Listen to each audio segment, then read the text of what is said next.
In association football, as in a number of sports, kit refers to the standard equipment and attire worn by players. The terms kit, strip, and in North American English uniform are used interchangeably. The sports laws of the game specify the minimum kit which a player must use, and also prohibit the use of anything that is dangerous to either the player or another participant. Individual competitions may stipulate further restrictions, such as regulating the size of logos displayed on shirts and stating that, in the event of a match between teams with identical or similar colors, the away team must change to different colored attire. Footballers generally wear identifying numbers on the backs of their shirts. Originally a team of players wore numbers from 1 to 11, corresponding roughly to their playing positions, but at the professional level this has generally been superseded by squad numbering, whereby each player in a squad is allocated a fixed number for the duration of a season. Professional clubs also usually display players' surnames or nicknames on their shirts, above their squad numbers. Football kit has evolved significantly since the early days of the sport when players typically wore thick cotton shirts, knickerbockers and heavy rigid leather boots. In the 20th century, boots became lighter and softer, shorts were worn at a shorter length, and advancements in clothing manufacture and printing allowed shirts to be made in lighter synthetic fibers with increasingly colorful and complex designs. With the rise of advertising in the 20th century, sponsors' logos began to appear on shirts, and replica strips were made available for fans to purchase, generating significant amounts of revenue for clubs. Equipment, basic equipment. The laws of the game set out the basic equipment which must be worn by all players in Law 4, the player's equipment. 5 separate items are specified: shirt, shorts, socks, footwear and shin pads. Goalkeepers are allowed to wear tracksuit bottoms instead of shorts. While most players wear studded football boots, the laws do not specify that these are required. Shirts must have sleeves, and goalkeepers must wear shirts which are easily distinguishable from all other players and the match officials. Thermal undershorts may be worn, but must be the same color as the shorts themselves. Shin pads must be covered entirely by the stockings, be made of rubber, plastic or a similar material, and provide a reasonable degree of protection. The only other restriction on equipment defined in the laws of the game is the requirement that a player must not use equipment or wear anything that is dangerous to himself or another player. It is normal for individual competitions to specify that all outfield players on a team must wear the same colors, though the law states only the 2 teams must wear colors that distinguish them from each other and also the referee and the assistant referees. In the event of a match between teams who would normally wear identical or similar colors, the away team must change to a different color. Because of this requirement, a team's second choice is often referred to as its away kit, or away colors, although it is not unknown, especially at international level, for teams to opt to wear their away colors even when not required to buy a clash of colors, or to wear them at home. The England national team sometimes plays in red shirts even when it is not required, as this was the strip worn when the team won the 1966 FIFA World Cup. Many professional clubs also have a third kit, ostensibly to be used if both their first choice and away colors are deemed too similar to those of an opponent. Most professional clubs have retained the same basic color scheme for several decades, and the colors themselves form an integral part of the club's culture. Teams representing countries in international competition generally wear national colors in common with other sporting teams of the same nation. These are usually based on the colors of the country's national flag, although there are exceptions. The Italian national team, for example, wear blue as it was the color of the House of Savoy. The Australian team, like most Australian sporting teams, wear the Australian national colors of green and gold, neither of which appear on the flag, and the Dutch national team wear orange, the color of the Dutch royal house. Shirts are normally made of a polyester mesh, which does not trap the sweat and body heat in the same way as a shirt made of a natural fiber. Most professional clubs have sponsors' logos on the front of their shirts, which can generate significant levels of income, and some also offer sponsors the chance to place their logos on the back of their shirts. Depending on local rules, there may be restrictions on how large these logos may be or on what logos may be displayed. Competitions such as the Premier League may also require players to wear patches on their sleeves depicting the logo of the competition. A player's number is usually printed on the back of the shirt, although international teams often also place numbers on the front, and professional teams generally print a player's surname above his number. The captain of each team is usually required to wear an elasticated armband around the left sleeve to identify him as the captain to the referee and supporters. Most current players wear specialist football boots, which can be made either of leather or a synthetic material. Modern boots are cut slightly below the ankles, as opposed to the high-ankled boots used in former times, and have studs attached to the soles. Studs may be either molded directly to the sole or be detachable, normally by means of a screw thread. Modern boots such as the Adidas Predator, originally designed by former Liverpool player Craig Johnston, feature increasingly intricate, scientifically aided designs and features such as air pockets in the soles and rubber blades on the sole rather than studs. The blades have been the subject of controversy as several top managers have blamed them for injuries both to opposition players and to the wearers themselves. The laws of the game specify that all players, regardless of gender, must wear the same kit. However, in September 2008 the Dutch women's team FC De Raakt made international headlines by swapping its old strip for a new one featuring short skirts and tight-fitting shirts. This innovation, which had been requested by the team itself, was initially vetoed by the KNVB, Dutch football's governing body, but this decision was reversed when it was revealed that the FC De Raakt team were wearing hot pants under their skirts, and were therefore technically in compliance. Other equipment. All players are permitted to wear gloves, and goalkeepers usually wear specialist goalkeeping gloves. Prior to the 1970s, gloves were rarely worn, but it is now extremely unusual to see a goalkeeper without gloves. In Portugal's match against England in the Euro 2004 tournament, Ricardo drew much comment for deciding to remove his gloves during the penalty shootout. Since the 1980s, significant advancements have been made in the design of gloves, which now feature protectors to prevent the fingers bending backwards, segmentation to allow greater flexibility, and palms made of materials designed to protect the hand and to enhance a player's grip. Gloves are available in a variety of different cuts, including flat palm, roll finger, and negative, with variations in the stitching and fit. Goalkeepers sometimes also wear caps to prevent glare from the sun or floodlights affecting their performance. Players with sight problems may wear glasses as long as there is no risk of them falling off or breaking and thereby becoming dangerous. Most players affected choose to wear contact lenses, although Dutch player Edgar Davids, who is unable to wear contact lenses due to his glaucoma, is known for his distinctive wraparound goggles. Other items that may be dangerous to other players, such as jewelry, however, are not allowed. Players may also choose to wear headgear to protect themselves from head injury as long as it presents no risk to the safety of the wearer or any other player. Match officials' kit. Referees, assistant referees and fourth officials wear kits of a similar style to that worn by players. Until the 1950s it was more common for a referee to wear a blazer than a jersey. Although not specified in the laws of the game, it is considered a principle of football that officials wear shirts of a different color to those worn by the two teams. In 1998 Premier League referee David Ellery was forced to change his shirt midway through a match between Aston Villa and Wimbledon as it was deemed too similar to those worn by the Wimbledon players. Black is the traditional color worn by officials, and the man in black is widely used as an informal term for a referee, although increasingly other colors are being used in the modern era. The 1994 World Cup was the first in which FIFA allowed officials to wear colors other than black. Referees also sometimes have sponsors' logos on their shirts, although these are normally confined to the sleeves. History. Victorian Era. The first written evidence of a clothing item specifically dedicated to football comes in 1526 from the Great Wardrobe of King Henry VIII of England, which included a reference to a pair of football boots.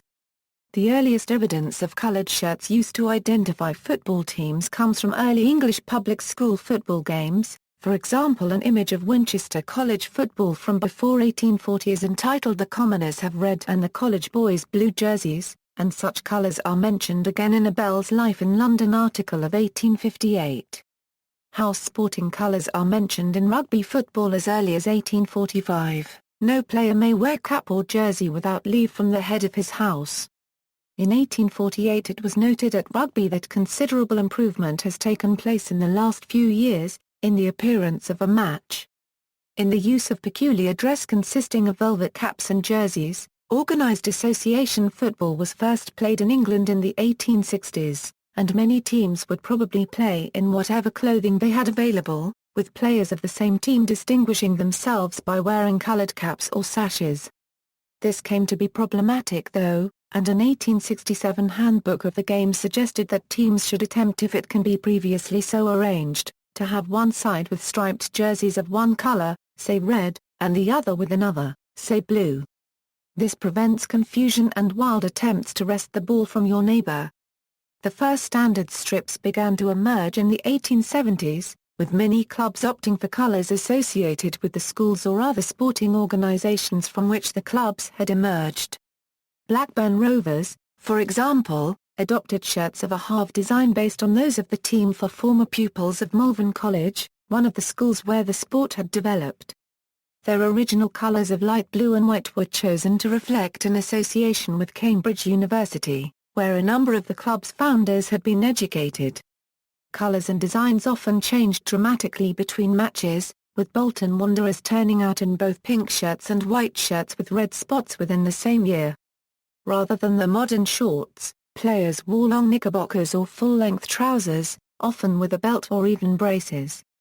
Lord Kinnaird, an early star of the game, was noted for always being resplendent in long white trousers. There were no numbers printed on shirts to identify individual players, and the programme for an 1875 match between Queen's Park and Wanderers in Glasgow identifies the players by the colours of their caps or stockings. The first shin pads were worn in 1874 by the Nottingham Forest player Sam Weller-Widdowson, who cut down a pair of cricket pads and wore them outside his stockings. Initially the concept was ridiculed, but it soon caught on with other players. By the turn of the century, pads had become smaller and were being worn inside the stockings. As the game gradually moved away from being a pursuit for wealthy amateurs to one dominated by working-class professionals, kits changed accordingly. The clubs themselves, rather than individual players, were now responsible for purchasing kit, and financial concerns, along with the need for the growing numbers of spectators to easily identify the players, led to the lurid colours of earlier years being abandoned in favour of simple combinations of primary colours. In 1890 the Football League, which had been formed 2 years earlier, ruled that no two-member teams could register similar colours, so as to avoid clashes. This rule was later abandoned in favour of one stipulating that all teams must have a second set of shirts in a different colour available. Initially the home team was required to change colours in the event of a clash, but in 1921 the rule was amended to require the away team to change. Specialised football boots began to emerge in the professional era, taking the place of everyday shoes or work boots. Players initially simply nailed strips of leather to their boots to enhance their grip, leading the Football Association to rule in 1863 that no nails could project from boots. By the 1880s these crude attachments had become studs.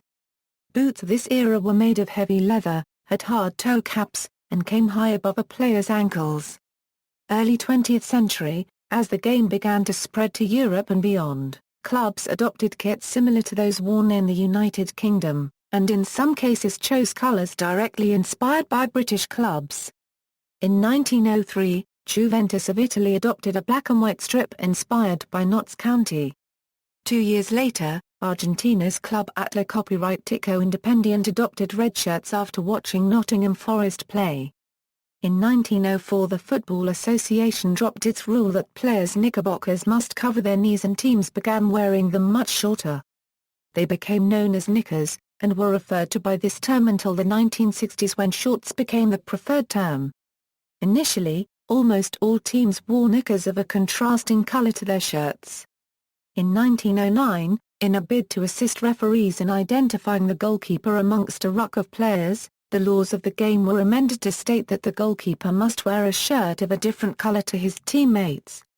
Initially it was specified that goalkeepers' shirts must be either scarlet or royal blue, but when green was added as a third option in 1912 it caught on the extent that soon almost every goalkeeper was playing in green.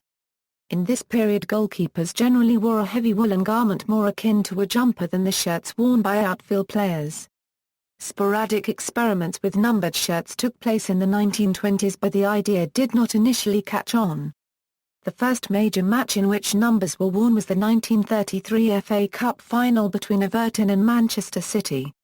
Rather than the numbers being added to the club's existing strips, two special sets, one white and one red, were made for the final and allocated to the two teams by the toss of a coin.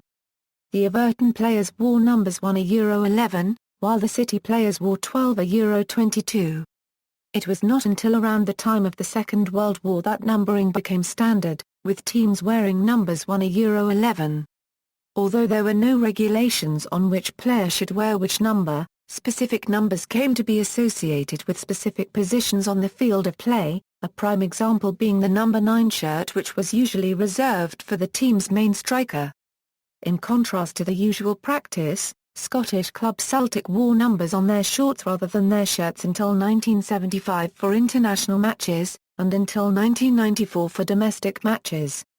The 1930s also saw great advancements in boot manufacture, with new synthetic materials and softer leathers becoming available. By 1936 players in Europe were wearing boots which weighed only a third of the weight of the rigid boots of a decade earlier, although British clubs did not adopt the new style boots, with players such as Billy Wright openly pronouncing their disdain for the new footwear and claiming that it was more suited to ballet than football. In the period immediately after the war, many teams in Europe were forced to wear unusual kits due to clothing restrictions. England's Oldham Athletic, who had traditionally worn blue and white, spent 2 seasons playing in red and white shirts borrowed from a local rugby league club, and Scotland's Clyde wore khaki. In the 1950s kits worn by players in Southern Europe and South America became much more lightweight, with V-necks replacing collars on shirts and synthetic fabrics replacing heavy natural fibers. The first boots to be cut below the ankle rather than high-topped were introduced by Adidas in 1954. Although they cost twice as much as existing styles, the boots were a huge success and cemented the German company's place in the football market. Around the same time Adidas also developed the first boots with screw-in studs which could be changed according to pitch conditions. Other areas were slower to adopt the new styles. The Euro-British clubs once again resisted change and stuck resolutely to kits little different from those worn before the war, and Eastern European teams continued to wear kits that were deemed old-fashioned elsewhere. The FC Dynamo Moscow team that toured Western Europe in 1945 drew almost as much comment for the players' long baggy shorts as for the quality of their football. With the advent of international competitions such as the European Cup, the Southern European style spread to the rest of the continent, and by the end of the decade the heavy shirts and boots of the pre-war years had fallen entirely out of use. The 1960s saw little innovation in kit design, with clubs generally opting for simple color schemes which looked good under the newly adopted floodlights. Designs from the late 1960s and early 1970s are highly regarded by football fans. Modern era. In the 1970s clubs began to create strongly individual strips, and in 1975 Leeds United, who had changed their traditional blue and gold colours to all white in the 1960s to mimic Real Madrid, became the first club to design shirts which could be sold to fans in the form of replicas. Driven by commercial concerns, other clubs soon followed suit, adding manufacturers' logos and a higher level of trim. In 1973, German team Eintracht Braunschweig signed a deal with local alcohol producer Jar Currency Jägermeister to display its logo on the front of their shirts. Soon almost all major clubs had signed such deals, and the cost to companies who sponsor large teams has increased dramatically. In 2008 German club FC Bayern Munich received a 25 million in sponsorship money from Deutsche Telekom. However, Spanish clubs FC Barcelona and Athletic Bilbao refused to allow sponsors' logos to appear on their shirts as recently as 2005. Until 2011 Barcelona refused paying sponsors in favor of wearing the UNICEF logo on their shirts while donating a 1.5 million to the charity per year. Players also began to sign sponsorship deals with individual companies. In 1974, Johan Cruijff refused to wear the Dutch national team's strip as its Adidas branding conflicted with his own individual contract with Puma, and was permitted to wear a version without the Adidas branding. Puma had also paid Pele copyright $120,000 to wear their boots and specifically requested that he bend down and tie his laces at the start of the 1970 FIFA World Cup final, ensuring a close-up of the boots for a worldwide television audience. In the 1980s, manufacturers such as Hummel and Adidas began to design shirts with increasingly intricate designs, as new technology led to the introduction of such design elements as shadow prints and pinstripes. Hummel's distinctive halved strip designed for the Danish national team for the 1986 FIFA World Cup caused a stir in the media, but FIFA worried about Moira copyright artifacts in television pictures. Shorts became shorter than ever during the 1970s and 80s, and often included the player's number on the front. In the 1991 FA Cup final, Tottenham Hotspur's players lined up in long baggy shorts. At the time the new look was derided, but within a short period of time clubs both in Britain and elsewhere had adopted the longer shorts. In the 1990s, shirt designs became increasingly complex, with many teams sporting extremely gaudy color schemes. Design decisions were increasingly driven by the need for the shirt to look good when worn by fans as a fashion item, but many designs from this era have since come to be regarded as amongst the worst of all time. In 1996, Manchester United notoriously introduced a grey strip which had been specifically designed to look good when worn with jeans, but abandoned it halfway through a match after manager Alex Ferguson claimed that the reason why his team was losing 3-0 was that the players could not see each other on the pitch. United switched to different colours for the second half and scored one goal without reply. The leading leagues also introduced squad numbers, whereby each player is allocated a specific number for the duration of a season. A brief fad arose for players celebrating goals by lifting or completely removing their shirts to reveal political, religious or personal slogans printed on undershirts. This led to a ruling from the International Football Association Board in 2002 that undershirts must not contain slogans or logos. Since 2004 it has been a bookable offence for players to remove their shirts. The market for replica shirts has grown enormously, with the revenue generated for leading clubs and the frequency with which they change designs coming under increased scrutiny, especially in the United Kingdom, where the market for replicas is worth in excess of £200 million. Several clubs have been accused of price fixing, and in 2003 Manchester United were fined £1.65 million by the Office of Fair Trading. The high prices charged for replicas have also led to many fans buying fake shirts which are imported from countries such as Thailand and Malaysia. Nonetheless, the chance for fans to purchase a shirt bearing the name and number of a star player can lead to significant revenue for a club. In the first 6 months after David Beckham's transfer to Real Madrid, the club sold more than 1 million shirts bearing his name. A market has also developed for shirts worn by players during significant matches, which are sold as collector's items. The shirt worn by Pele copyright in the 1970 FIFA World Cup final sold at auction for over £150,000 in 2002. A number of advances in kit design have taken place since 2000, with varying degrees of success. In 2002 the Cameroon national team competed in the African Cup of Nations in Mali wearing shirts with no sleeves, but FIFA later ruled that such garments were not considered to be shirts and therefore were not permitted under the laws of the game.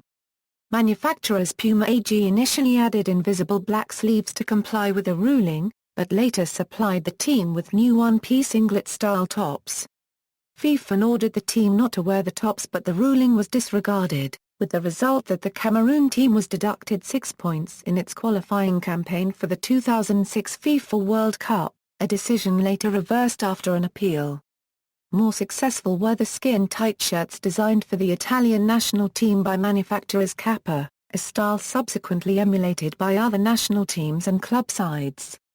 A brief fashion for men wearing snood scarf neck warmers ended in 2011 when the IFAB banned them as potentially dangerous. A ban on women wearing the hijab was introduced by the IFAB in 2007, but lifted in 2012 after pressure from Prince Ali of Jordan. In keeping with French views, the French Football Federation said it would maintain its ban. See also, History of Association Football, Away Colours, Third Kit, Retro Kit, References. External links, latest football kits news, graphical history of English and Scottish football kits, goalkeeper gloves, a Euro illustrated history, photographic history of football shirts from all over the world.